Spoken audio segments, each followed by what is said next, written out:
नमस्कार दोस्तों, स्वागत है आपका हमारे चैनल लर्निंग लालटेन पर। आज हम आपको लेके चलेंगे भारत के पूर्वी तट पर स्थित हिंदुओं के 4 धामों में से एक पवित्र नगरी पुरी के जगन्नाथ धाम में। ये वही पावन स्थल है जहां भगवान विष्णु अपने अवतार श्री कृष्ण के रूप में विराजमान है और वे अपने बड़े भाई और बहन सुभद्रा के साथ यहाँ विराजते हैं। इस वीडियो में हम आपको जगन्नाथ मंदिर के इतिहास, यहाँ की पवित्र परंपराओं और मंदिर की अद्भुत मान्यताओं के बारे में बताएंगे। हम जानेंगे कि कैसे राजा इंद्रद्युम्न के सपने में भगवान जगन्नाथ ने दर्शन दिए और कैसे यहाँ भगवान की अधूरी मूर्तियों की स्थापना हुई। तो चलिए जुड़िए हमारे साथ इस दिव्य यात्रा पर और जानिए पुरी धाम की रहस्यमय और धार्मिक महिमाओं के बारे में। अगर आपको हमारा ये वीडियो पसंद आए तो इसे लाइक और शेयर करें और हमारे चैनल को सब्सक्राइब करना ना भूलें ताकि आप हमारी हर नई वीडियो की जानकारी सबसे पहले पा सकें।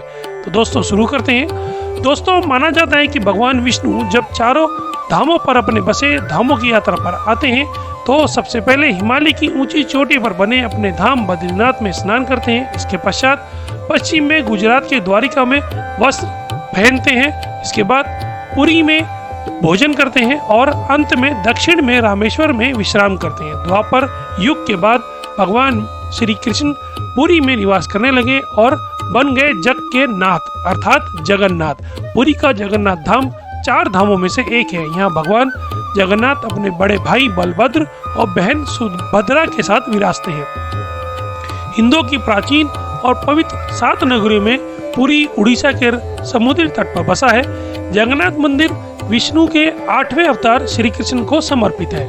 भारत के पूर्व में बंगाल की खाड़ी के पूर्वी छोर पर बसी पवित्र नगरी पुरी उड़ीसा की राजधानी भुवनेश्वर से थोड़ी दूर पर स्थित है। आज का उड़ीसा प्राचीन काल में उत्कल प्रदेश के नाम से जाना जाता था। यहाँ देश की समृद्ध बंदरगाहें थीं जहाँ जावा, सुमात्रा, इंडोनेशिया, थाईलैंड और अन्य कई देशों का इन्हीं बंदरगाह के रास्ते व्यापार होता था।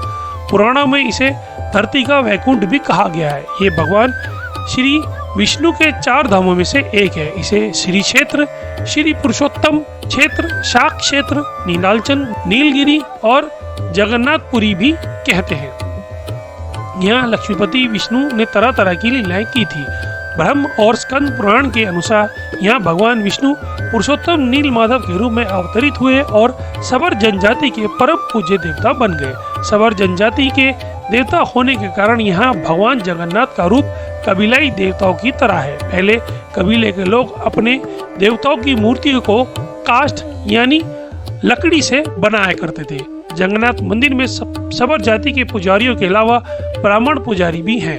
ज्येष्ठ पूर्णिमा से आषाढ़ पूर्णिमा तक सबर जाति के दैत्यपति जगन्नाथ जी की सारी रीतियां करते हैं। पुराण के अनुसार नीलगिरी में पुरुषोत्तम हरि की पूजा की जाती है। पुरुषोत्तम हरि को यहाँ भगवान राम का रूप माना गया है। सबसे पहले प्राचीन मत्स्य पुराण में लिखा है कि पुरुषोत्तम क्षेत्र की देवी विमला है और यहाँ उनकी पूजा होती है। रामायण के उत्तराखंड के अनुसार भगवान राम ने रावण के भाई विभीषण को अपने इक्ष्वाकु वंश के कुल देवता भगवान जगन्नाथ की आराधना करने को कहा। आज भी पुरी के श्री मंदिर में विभीषण वंदना की परंपरा कायम है।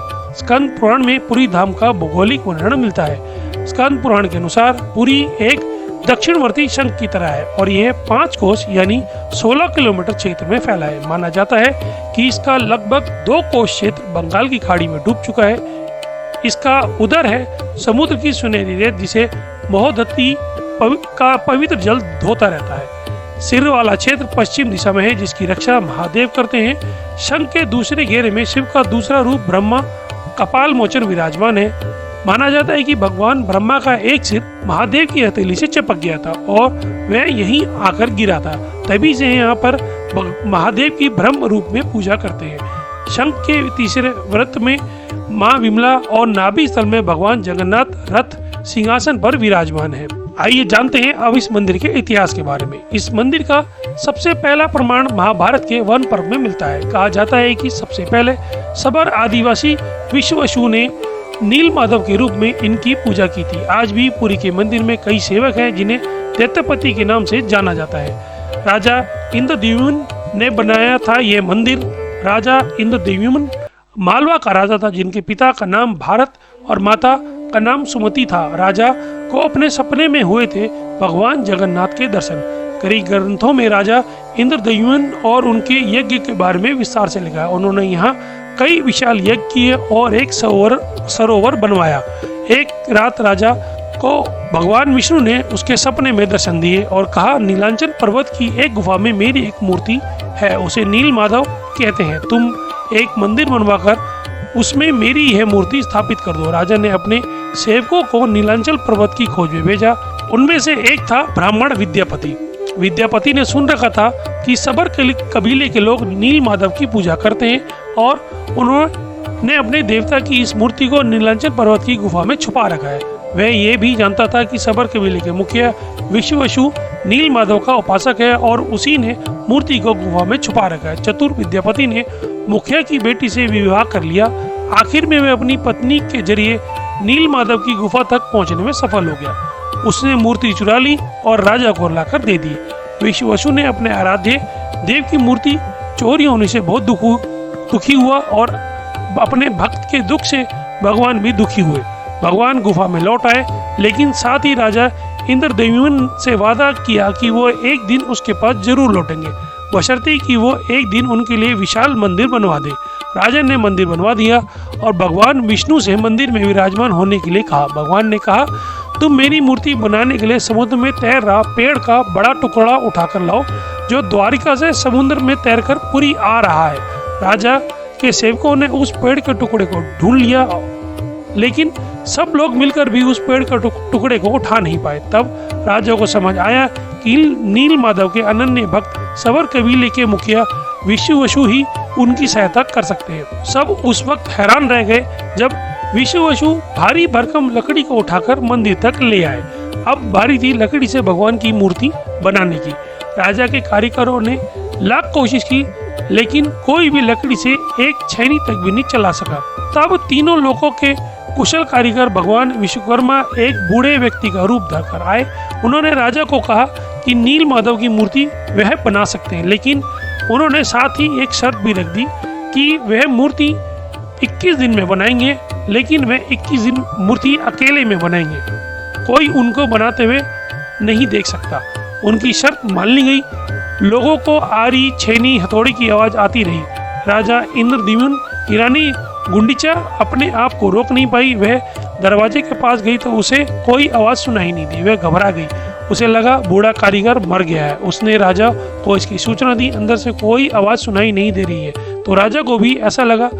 सभी शर्तों और चेतावनी को दरकिनार करते हुए राजा ने कमरे का दरवाजा खोलने का आदेश दिया। जैसे ही दरवाजा खोला गया तो वह बूढ़ा व्यक्ति गायब था और उसमें 3 अधूरी मूर्तियां मिली। भगवान नील माधव, उनके छोटे भाई के छोटे छोटे हाथ बने थे, लेकिन उनकी टांगे नहीं थी, जबकि सुभद्रा के हाथ पांव ही नहीं बनाए गए थे। राजा ने इसे भगवान की इच्छा मानकर इन्हीं अधूरी मूर्तियों को स्थापित कर दिया। तब से लेकर आज तक तीनों बहन भाई इसी रूप में विद्यमान है।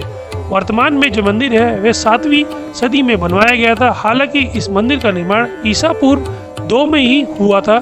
यहाँ स्थित मंदिर 3 बार टूट चुका है। 1174 ईस्वी में उड़ीसा शासक अनंत भीमदेव ने इसका जीर्णोद्धार करवाया। मुख्य मंदिर के आसपास लगभग 30 छोटे छोटे मंदिर और स्थापित है। तो दोस्तों, यह थी पुरी के जगन्नाथ धाम की अद्भुत और पवित्र कहानी। हमें उम्मीद है आपको इस वीडियो के माध्यम से भगवान जगन्नाथ के बारे में नई और रोचक जानकारियां मिली होंगी। आपको ये वीडियो पसंद आया हो तो इसे लाइक करें, अपने दोस्तों और अपने परिवार के साथ शेयर करें। हमें कमेंट्स में बताएं आपको ये वीडियो कैसे लगा। आप किन अन्य धार्मिक स्थलों या कहानियों के बारे में जानना चाहते हैं। हमारे चैनल को सब्सक्राइब करना ना भूलें, ताकि आप हमारी नई वीडियो की जानकारी सबसे पहले पा सकें। बेल आइकन को भी दबाएं ताकि आपको हर नोटिफिकेशन मिल सके। हमसे जुड़े रहने के लिए, हमारे साथ इस धार्मिक यात्रा में बने रहने के लिए आपका धन्यवाद। फिर मिलेंगे एक नई वीडियो के साथ। तब तक के लिए नमस्कार। जय श्री हरि, जय श्री जगन्नाथ।